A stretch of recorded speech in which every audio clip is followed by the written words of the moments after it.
Hello നമസ്കാരം, welcome to my channel. പുതിയൊരു വീഡിയോയിലേക്ക് എല്ലാവർക്കും സ്വാഗതം. ഇന്നത്തെ വീഡിയോ എന്ന് പറയുന്നത്, ഇന്നലെ ഞാനൊരു വീഡിയോ ഇട്ടിട്ടുണ്ടായിരുന്നു. എൻ്റെ പ്രഗ്നൻസി അത് വലിയൊരു സംസാര വിഷയമായി മാറിയിരിക്കുകയാണ്. ചില ഓൺലൈൻ മീഡിയാസ് എല്ലാം അതിനെ ഏറ്റെടുത്ത് അതിനെല്ലാം വലിയ ന്യൂസ് ആക്കിയിരിക്കുകയാണ്. ഇത്രയ്ക്കുണ്ടോ എൻ്റെ പ്രഗ്നൻസി എന്ന് ഞാൻ ഇപ്പോഴാണ് മനസ്സിലാക്കുന്നത് കേട്ടോ. അപ്പോൾ അതിനെപ്പറ്റി പറയാനായിട്ടാണ് ഇന്നത്തെ വീഡിയോ. അത് ഞാൻ പറയാം. അതിനു മുന്നേ ജീവൻ നമ്മുടെ FMG എക്സാം എഴുതിയിട്ടുണ്ടായിരുന്നു. ഒരുപാട് മെസ്സേജസ് വരുന്നുണ്ട്, കിട്ടിയോ എന്നൊക്കെ ചോദിച്ചിട്ട്. അപ്പോൾ അതൊന്ന് എല്ലാവർക്കും കൂടെ ആയിട്ട് പറയുകയാണെങ്കിൽ ഓരോരുത്തരായിട്ട് മെസ്സേജ് ഇടുന്നുണ്ടല്ലോ. അവൾക്ക് എക്സാമിന് കിട്ടിയിട്ടില്ല. ഇനി നെക്സ്റ്റ് ടൈം ഒന്നുകൂടെ ട്രൈ ചെയ്യണം. ജൂലൈയിലാണ് അടുത്ത എക്സാം എന്ന് പറയുന്നത്. അപ്പോൾ ഒന്നുകൂടെ ട്രൈ ചെയ്യും, കിട്ടുമായിരിക്കും എന്ന് വിശ്വസിക്കുന്നു. ഇനി നമുക്ക് നമ്മുടെ കഥയിലേക്ക് തിരിച്ചു വരാം. അപ്പോൾ ഇന്ന് ഞാൻ എൻ്റെ പ്രഗ്നൻസിയുടെ സത്യാവസ്ഥ, ഇന്നലെ ഇട്ട വീഡിയോയുടെ സത്യാവസ്ഥ ഞാൻ നിങ്ങളെ ബോധിപ്പിക്കാൻ പോവുകയാണ് ഗൈസ്. ശരിക്കും പറഞ്ഞാൽ ഞാൻ വൊമിറ്റ് ചെയ്യുന്നു, എൻ്റെ മുഖത്ത് ക്ഷീണം വരുന്നു. ഞാൻ ഓൾറെഡി നോർത്ത് ഇന്ത്യയിൽ പോയിട്ട് വന്ന ശേഷം ഫുൾ ഡള്ളാണ്. എനിക്ക് എത്രയും അങ്ങോട്ട് ഓക്കെ ആവുന്നില്ല. ഇപ്പോഴും ഞാൻ അങ്ങോട്ട് ഓക്കെ ആയി വന്നിട്ടില്ല. എൻ്റെ ഹെൽത്തിനൊക്കെ എന്തൊക്കെയോ കുറേ പ്രോബ്ലംസ് ഉള്ളതുപോലെ ഒരു ഭയങ്കര വയ്യായിക, ഭയങ്കര ക്ഷീണം, വയറ് എപ്പോഴും ഭയങ്കര ഒരു അപ്സെറ്റായിട്ട് ഇരിക്കുക, ഭയങ്കര ഒരു ബുദ്ധിമുട്ട് വയറിന്. മൊത്തത്തിൽ ഞാൻ അങ്ങ് പോയി കേട്ടോ. അപ്പോൾ പിന്നെ ഞാൻ കുറച്ച് വണ്ണമുള്ളത് എനിക്കൊരു കുറച്ച് ബുദ്ധിമുട്ടായിട്ടൊക്കെ തോന്നി. അപ്പോൾ കഴിഞ്ഞ ദിവസം ജല്ലിക്കട്ട് കാണാൻ പോയപ്പോൾ എൻ്റെ ലൈഫിൽ ഞാനിങ്ങനെ ട്രാവൽ ചെയ്യുമ്പോൾ വൊമിറ്റിങ് അങ്ങനെ കാര്യങ്ങളൊന്നും ഉള്ളതല്ല, അത് സംഭവിക്കുന്നു. അപ്പോൾ ഒരുപാട് കമൻസ് ഉണ്ട്, ചേച്ചി പ്രഗ്നൻ്റ് ആണ്, ടെസ്റ്റ് ചെയ്യൂ എന്നൊക്കെ പറഞ്ഞിട്ട്. അപ്പോൾ അതുകൊണ്ട് ശരിക്കും പറഞ്ഞാൽ ഇന്നലെ എടുത്ത് ഞാനൊരു സ്ഥലത്തേക്ക് ഹോസ്പിറ്റലിലേക്ക് പോകുന്ന വീഡിയോ, ഞാൻ ഹോസ്പിറ്റലിൽ ഏതാണ് പോകുന്നത് എന്നുള്ളതൊക്കെ ഷൂട്ട് ചെയ്യാമെന്ന് കരുതിയിട്ടുണ്ട്. പിന്നെ ഞാൻ കരുതി അവിടെ ചെന്നിട്ട് ഞാൻ പിന്നെ വീഡിയോ എടുത്തില്ല, അതാണ് സത്യം. എന്നിട്ട് ഇന്നലെ വീഡിയോ എഡിറ്റ് ചെയ്യാനിരുന്നപ്പോൾ ഞാൻ കരുതി ഇങ്ങനെ ഒന്ന് പറയാം, അപ്പോൾ എന്താണ് നിങ്ങളുടെ പ്രതികരണം എന്നറിയാലോ എന്ന് കരുതിയിട്ടാണ് ഞാൻ ഇങ്ങനെ ഒരു വീഡിയോ ഇട്ടത്. അപ്പോൾ 99% എനിക്ക് പ്രഗ്നൻസി നിങ്ങളെല്ലാവരും കൺഫേം ചെയ്തു. കൺഗ്രാറ്റ്സ് ഒക്കെ വരുന്നുണ്ട്, പേഴ്സണലി മെസ്സേജ് വരുന്നുണ്ട്. അമ്മയെ ഒരുപാട് പേര് വിളിക്കുന്നുണ്ട്, എന്നെ ഒരുപാട് പേര് വിളിച്ചിട്ട് എന്തേ പറയാതെ എന്നൊക്കെ ചോദിക്കുന്നുണ്ട്.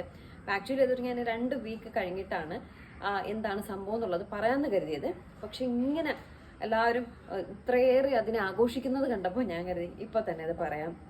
കാരണം നമ്മുടെ സുഹൃത്തുക്കൾ, യൂട്യൂബ് സുഹൃത്തുക്കളായാലും ഫേസ്ബുക്ക് സുഹൃത്തുക്കളായാലും ഒരുപാട് പേര് നമ്മളെ ഓരോ കാര്യങ്ങളും നമ്മുടെ വീട്ടിലെ പോലെ തന്നെ നിൽക്കുമ്പോൾ നമ്മളത് പറയാണ്ട് പിന്നീട് പറയാൻ നിൽക്കുന്ന ജാടയ്ക്കൊക്കെ പറയുന്നത് എനിക്ക് ശരിയായിട്ട് തോന്നിയില്ല. കാരണം എല്ലാവരും അതെന്താണെന്ന് അറിയാനുള്ളൊരു ആകാംക്ഷയിൽ പ്രഗ്നൻസി ആണോ എങ്കിൽ എല്ലാവർക്കും സന്തോഷം എന്നുള്ള രീതിയിലൊക്കെ കമൻസ് വരുമ്പോൾ നമ്മളെന്തിനും ഇത്ര വലിയ ജാട ഇട്ട് 2 ആഴ്ച കഴിഞ്ഞ് പറയാം എന്ന് പറയേണ്ട ആവശ്യമില്ല. അമ്മയും പറയും മര്യാദയ്ക്ക് നാളെ വീഡിയോ ചെയ്തിട്ടുള്ള എന്താണ് കാര്യം എന്നുള്ളത് എന്നൊക്കെ പറഞ്ഞ് അമ്മ എന്നെ വഴക്ക് പറഞ്ഞു. അല്ലെങ്കിലും ഞാൻ ചെയ്താനെ, കാരണം 2 ആഴ്ച വരെ ഇത് നീട്ടിക്കൊണ്ട് പോകേണ്ട കാര്യമൊന്നുമില്ല. നമ്മളെ കുടുംബത്തിലുള്ളതാണ് നിങ്ങളെല്ലാവരും, നിങ്ങളുടെ കുടുംബത്തിലുള്ളതാണ് ഞാനും. അപ്പോൾ പിന്നെ അത് അങ്ങനെ ഒളിച്ചു വെക്കേണ്ട ആവശ്യം കാര്യങ്ങളൊന്നുമില്ല. വീണ്ടും ഞാൻ വലിച്ചു നീട്ടുന്നില്ല. എനിക്ക് പ്രഗ്നൻസി ഒന്നുമില്ല, ഞാൻ പ്രഗ്നൻ്റ് അല്ല. ചേച്ചി ക്യാരിങ് ആണോ പ്രഗ്നൻ്റ് ആണോ എന്നൊക്കെയുള്ള ചോദ്യത്തിന് മറുപടി, ഞാൻ പ്രഗ്നൻ്റ് അല്ല, ഞാൻ ക്യാരിങ് അല്ല, ഞാൻ ഒന്നുമല്ല. വയറ് ജന്മനാ കിട്ടിയതാണ്. പിന്നെ കുറച്ചൊന്ന് മെലിഞ്ഞാൽ വയറിൽ കുറച്ച് കുറവൊക്കെ വരും. ഇപ്പോൾ ഞാൻ പറഞ്ഞില്ലേ, നോർത്ത് ഇന്ത്യയിലൊക്കെ പോയിട്ട് വന്ന ശേഷമാണ് ഞാൻ ആകെ ടയേർഡ്. ഇതുവരെ ഞാൻ ഓക്കെ ആയിട്ടില്ല. അപ്പോൾ ഹോസ്പിറ്റലിൽ പോയത് എന്തിനാന്ന് വെച്ചാൽ, ഞാൻ പറഞ്ഞില്ലേ, എനിക്ക് പേഴ്സണലി സന്തോഷം തരുന്ന കാര്യത്തിനാണ് ഞാൻ പോയത്. ഞാനൊരു ഡയറ്റീഷ്യനെ കാണാനായിട്ട് പോയതാണ്. ഞാൻ 68 കിലോ ഉണ്ടായിരുന്നു, അതിൽ നിന്ന് 52 കിലോ വരെ പോയിട്ടുണ്ടായിരുന്നു. അപ്പോഴെല്ലാം ഞാൻ എൻ്റെ സ്വന്തമായിട്ടുള്ള diet, keto diet, intermittent fasting, calorie calculate ചെയ്തിട്ടുള്ള ഡയറ്റ്, അങ്ങനെയൊക്കെ ഉള്ള പല ഡയറ്റുകളുടെ കൂടെയാണ് ഞാൻ 52 കിലോ വരെ എത്തിയത്. അപ്പോൾ ഇപ്പോഴും ഞാൻ ആ ഒരു ഡയറ്റ് എല്ലാം ചെയ്യാൻ ശ്രമിക്കുന്നുണ്ട്, പക്ഷെ നടക്കുന്നില്ല. ഒരു ദിവസം ചെയ്യും, അടുത്ത ദിവസം കയ്യിൽ നിന്ന് പോകും. അതുമല്ല, ഭയങ്കര അൺഹെൽത്തി ആയിട്ടുള്ള ഡയറ്റാണ് ഞാൻ ചെയ്യുന്നത്. എനിക്കിഷ്ടമുള്ള സാധനങ്ങളെല്ലാം വാരി വലിച്ച് കഴിച്ചിട്ട് പിന്നെ കഴിക്കാണ്ടിരുന്നു. അങ്ങനെയൊക്കെ ചെയ്തത് കൊണ്ടാണോ ഞാൻ ഇത്രയും ടയേർഡ് ആവുന്നത്? ഇനിയിപ്പോൾ പ്രായമൊക്കെ ആയി വരില്ലേ. അപ്പോൾ പിന്നെ ഇനി അൺഹെൽത്തി ആയിട്ട് എനിക്കിപ്പോൾ കഴിക്കാണ്ടിരിക്കാൻ പറ്റുന്നില്ല. 3 നേരവും മറ്റത് 3 നേരം ഞാൻ വേണമെങ്കിൽ കഴിക്കാണ്ടിരിക്കുമായിരുന്നു, ജ്യൂസൊക്കെ മതി. അങ്ങനെ ഇതിപ്പോൾ ജ്യൂസൊക്കെ ഓക്കെ ആണെങ്കിലും എനിക്കെന്തോ കഴിക്കാണ്ടിരിക്കുമ്പോൾ വല്ലാണ്ട് ഞാനങ്ങ് ഓഫായി പോവുകയാണ്. അപ്പം ഞാൻ കരുതി എൻ്റെ സ്വന്തമായിട്ടുള്ള ഡയറ്റിന് പകരം ഒരു ഡയറ്റീഷ്യനെ കണ്ട് ഡയറ്റ് ചെയ്യുകയാണെങ്കിൽ കുറച്ചുകൂടെ ബെറ്റർ ആയിരിക്കും എന്ന് കരുതി. അപ്പം ഞാൻ അവിടെ ചെന്നപ്പോൾ അല്ലാണ്ട് ഞാൻ പേഴ്സണലി കുറേ ഡയറ്റീഷ്യൻസിനെ, കുറേ സെലിബ്രിറ്റി ഡയറ്റീഷ്യൻസിനെ ഒക്കെ വിളിച്ചിട്ടുണ്ടായിരുന്നു. അപ്പോഴെല്ലാം ഭയങ്കര വലിയ എമൗണ്ടാണ് ഓരോ കോഴ്സായിട്ടാണ് പറയുന്നത്. അപ്പോൾ അതിനെല്ലാം ഓരോന്നിനും ഭയങ്കര എമൗണ്ടാണ് പറയുന്നത്. വലിയൊരു എമൗണ്ട് തന്നെയാണ് പറയുന്നത്. അപ്പം എനിക്ക് തോന്നി അത്രയും എമൗണ്ട് കൊടുത്തിട്ട് നമുക്കിപ്പോൾ ജിമ്മിൽ പോയി വർക്കൗട്ടൊക്കെ ചെയ്ത് അങ്ങനെ കുറയ്ക്കാം, ഇത്രയും എമൗണ്ട് കൊടുക്കേണ്ട കാര്യമില്ല. പക്ഷെ ഫുഡിലും നമ്മൾ വെറും വർക്കൗട്ട് മാത്രം കൊണ്ട് നടക്കത്തില്ല. ഫുഡിലും ആ ഒരു കൺട്രോൾ വന്നില്ല എങ്കിൽ ഫുൾ ഇപ്പം എൻ്റെ സ്കിന്ന് തന്നെ കുറേ ബുദ്ധിമുട്ടുകൾ ഞാൻ അനുഭവിക്കുന്നുണ്ട്. അതെല്ലാം നമ്മുടെ ഫുഡിൻ്റെയൊക്കെ ഒരു ഇതായിട്ടാണ് എനിക്കറിയാം, പക്ഷെ നമ്മളത് മാറ്റുന്നില്ല. അപ്പോൾ ആ എല്ലാം മൊത്തത്തിലൊന്ന് മാറാനായിട്ട് ഡയറ്റീഷ്യനെ കണ്ടിട്ട് ബാക്കി തീരുമാനിക്കാമെന്ന് കരുതിയിട്ടാണ്. ഞാൻ പറയില്ല, ഒരുപാട് പേരെ കോൺടാക്ട് ചെയ്തപ്പോൾ 10,000-ഉം 20,000-ഉം 15,000-ഉം ഒക്കെ പറയുന്നവരുണ്ട്. അപ്പം ഞാൻ കരുതി എല്ലാ ഹോസ്പിറ്റലും ഡയറ്റീഷ്യൻസ് ഉണ്ടല്ലോ, ജസ്റ്റ് ശ്രീരാമകൃഷ്ണ ഹോസ്പിറ്റലിൽ പോകാം. അവിടെ എല്ലാം OP ടിക്കറ്റ് 160 റുപ്പീസേ ഉള്ളൂ കേട്ടോ. അപ്പോൾ ജസ്റ്റ് ഒന്ന് അവിടെ പോയി നോക്കാം, എല്ലായിടത്തും ഡോക്ടേഴ്സ് ആണല്ലോ ഉള്ളത്, അവിടെ പോയി ഒന്ന് നോക്കാം എന്ന് പറഞ്ഞിട്ടാണ് ഞാനിവിടെ പോകുന്നത്. 160 റുപ്പീസേ ഉള്ളൂ OP ടിക്കറ്റ്. അപ്പോൾ രാവിലെ 10 to 4 o'clock വരെ എന്തോ അവർ OP ഉണ്ടെന്ന് പറഞ്ഞു. പെട്ടെന്ന് ഞാനിങ്ങനെ തീരുമാനിക്കട്ടോ, ഉച്ചയ്ക്ക് ഞാൻ പോകുന്നു. പോയിട്ട് വന്നു, അവരെ കണ്ട് സംസാരിച്ചു. അവർ കുറേ ഒരു ഡയറ്റ് ചാർട്ട് എനിക്ക് തന്നു കേട്ടോ. നല്ല രീതിയിലുള്ള ഒരു ഡയറ്റ് ചാർട്ട്, എല്ലാ ഫുഡും കഴിച്ചുകൊണ്ട്, എല്ലാം എന്ന് പറഞ്ഞാൽ അവോയ്ഡ് ചെയ്യേണ്ടത് അവോയ്ഡ് ചെയ്തുകൊണ്ട് 3 നേരവും നമ്മൾ ഭക്ഷണം കഴിച്ചുകൊണ്ടുള്ള ഒരു ഡയറ്റ്. ഇന്ന് വരെ ഞാൻ ഡയറ്റ് ചെയ്തിട്ടുള്ളതിൽ 3 നേരം ഭക്ഷണം കഴിച്ച് ഡയറ്റ് ചെയ്തിട്ടില്ല എന്നുള്ളതാണ് സത്യം. അപ്പോൾ ഇപ്പം നിങ്ങൾ കരുതുന്നുണ്ടാവും ഇത്രയുള്ള സംഭവം ഇതിനാണോ ഇത്രയും ഹൈപ്പ് കൊടുത്ത ആൾക്കാരെല്ലാം പറ്റിച്ചെന്ന് കരുതുന്നുണ്ടാവും. പറ്റിച്ചതല്ല, ശരിക്കും പറഞ്ഞാൽ ഞാൻ 2 ആഴ്ച കഴിഞ്ഞ് പറയാമെന്ന് പറഞ്ഞത്. കാരണം എപ്പോഴും നിങ്ങൾക്കറിയാം, ഞാൻ എൻ്റെ യൂട്യൂബ് ചാനൽ തുടങ്ങി അന്ന് മുതൽ എപ്പോഴുള്ള വീഡിയോയിൽ മിക്കവാറും പറയുന്ന കാര്യം ഡയറ്റാണ്, അത് കഴിക്കുന്നില്ല, ഡയറ്റാണ് ഇത് കഴിക്കുന്നില്ല. കഴിഞ്ഞ ദിവസം വേറെ അമ്മയൊക്കെ പറഞ്ഞു ഇനി നീ ഡയറ്റ് എന്നുള്ള ഒരു വാക്കുമിൻ്റെ വെട്ടിക്കിടത്തി കളയുമെന്ന് പറഞ്ഞു കേട്ടോ. അപ്പോൾ അതുകൊണ്ടാണ് ഞാൻ ഒരു 2 ആഴ്ച കഴിഞ്ഞിട്ട് അതിനൊരു റിസൾട്ട് കിട്ടുകയാണെങ്കിൽ പറഞ്ഞാൽ മതിയല്ലോ എന്ന് കരുതിയിട്ട്. ഇതിന് ഞാൻ കണ്ടിന്യൂ ചെയ്യുന്നുണ്ടോ, ഇടയ്ക്ക് വെച്ചത് ബ്രേക്ക് ചെയ്യുന്നുണ്ടോ ഒന്നും അറിയത്തില്ല. അതുകൊണ്ട് അത് കണ്ടിന്യൂ ചെയ്ത് പോവുകയാണ്. 2 ആഴ്ച കഴിയുമ്പോൾ റിസൾട്ട് കിട്ടുകയാണെങ്കിൽ നിങ്ങളായിട്ട് ഷെയർ ചെയ്യാൻ കരുതിയിട്ടാണ് ഞാൻ 2 ആഴ്ച സമയം നിങ്ങളോട് ചോദിച്ചത്. പക്ഷേ ഇത്രത്തോളം അത് പലരും പറയുന്നുണ്ട് കണ്ടന്റിന് വേണ്ടി അവൾ അങ്ങനെ ഇട്ടതാ എന്നൊക്കെ ഉള്ളതും. ഞാൻ ശരിക്കും പറയാം അങ്ങനെയല്ല. ഒരുപാട് പേര് ഞാനിങ്ങനെ വൊമിറ്റ് ചെയ്യണതും ക്ഷീണിച്ചിരിക്കുന്നതും ഒക്കെ കാണുമ്പോൾ അവർ സ്വയം അങ്ങ് തീരുമാനിക്കുകയാണ് ശ്രീകുട്ടി പ്രഗ്നൻ്റ് ആണ് എന്നുള്ളത്. അപ്പം അതുകൊണ്ടാണ് ഞാൻ അങ്ങനെ ഒരു ഇതിട്ടത്. പക്ഷെ അത് ഇത്രയും ഇതാവും എന്നുള്ളത് കരുതിയില്ല കേട്ടോ. അപ്പം എനിക്ക് പ്രഗ്നൻസി ഒന്നുമില്ല, ഞാൻ പ്രഗ്നൻ്റ് അല്ല. ഞാൻ ഒരു ഡയറ്റീഷ്യനെ കണ്ടു. അത് എനിക്ക് സന്തോഷം തരുന്ന കാര്യമില്ല. കാരണം ഞാൻ പറഞ്ഞില്ലേ 3 നേരവും ഭക്ഷണം കഴിച്ചുകൊണ്ട് ഒരു ഡയറ്റ് ചെയ്യുക, പിന്നെ കുറച്ച് വർക്കൗട്ട് കൂടെ ചെയ്യാൻ പറഞ്ഞു. അപ്പോൾ സ്വന്തമായിട്ട് തന്നെ ഞാൻ വർക്കൗട്ട് അല്ലെങ്കിൽ നടക്കാൻ പറഞ്ഞു.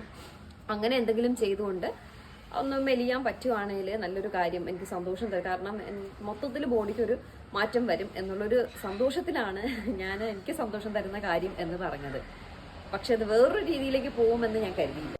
എന്തായാലും അങ്ങനെ എന്തെങ്കിലും ഒരു വിശേഷം ഉണ്ടെങ്കിൽ ഉറപ്പായിട്ടും ഫസ്റ്റ് ഞാൻ നിങ്ങളുമായിട്ട് അത് ഷെയർ ചെയ്യത്തുള്ളൂ. അത് നിങ്ങൾ ഒരു ബുദ്ധിമുട്ട് കാണിക്കേണ്ട.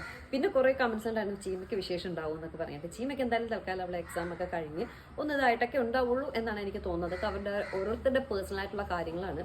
എനിക്കങ്ങനെ എന്തെങ്കിലും ഉണ്ടെങ്കിൽ ഫസ്റ്റ് ഞാൻ ഷെയർ ചെയ്യുന്നത് നിങ്ങളുമായിട്ടായിരിക്കും. അതോർത്ത് നിങ്ങൾ വിഷമിക്കേണ്ട ആവശ്യമില്ല. എന്തായാലും അങ്ങനെ ഒരു പ്ലാനിങ് ഒന്നും ഇപ്പം എനിക്ക് തൽക്കാലം ഇല്ല. അതുകൊണ്ട് അത് ഓർത്ത് നിങ്ങൾ ആരും അയ്യോ ശ്രീകുട്ടി പ്രഗ്നൻ്റ് ആണ് എന്നുള്ളൊരു ചിന്ത നിങ്ങൾക്ക് തോട്ട് വരേണ്ട ആവശ്യമില്ല. അങ്ങനെ ഉണ്ടെങ്കിൽ ഫസ്റ്റ് ഞാൻ നിങ്ങളുമായിട്ടായിരിക്കും ഷെയർ ചെയ്യുന്നത് കേട്ടോ. അപ്പോൾ ഞാനൊരു ഡയറ്റീഷ്യനൊക്കെ കണ്ട് ഇന്നലെ ഡയറ്റ് സ്റ്റാർട്ട് ചെയ്തു. ഇന്നലെ എല്ലാം അവർ പറഞ്ഞ രീതിയിൽ തന്നെയാണ് ഞാൻ പോയത്. ചെറിയൊരു വർക്കൗട്ടൊക്കെ ചെയ്തു. ഇനിയൊരു 1 month ഞാൻ നോക്കാമെന്ന് കരുതി. പുറത്ത് നമ്മൾ 10,000, 15,000, 20,000 ഒക്കെ കൊടുത്ത് ചെയ്യുന്ന അതേ ഒരു ഡയറ്റ് ചാർട്ട് തന്നെയാണ് 160 രൂപയ്ക്ക് അവരും തന്നത്. അത് കണ്ടപ്പോൾ എനിക്ക് സർപ്രൈസ് ആയിട്ടോ.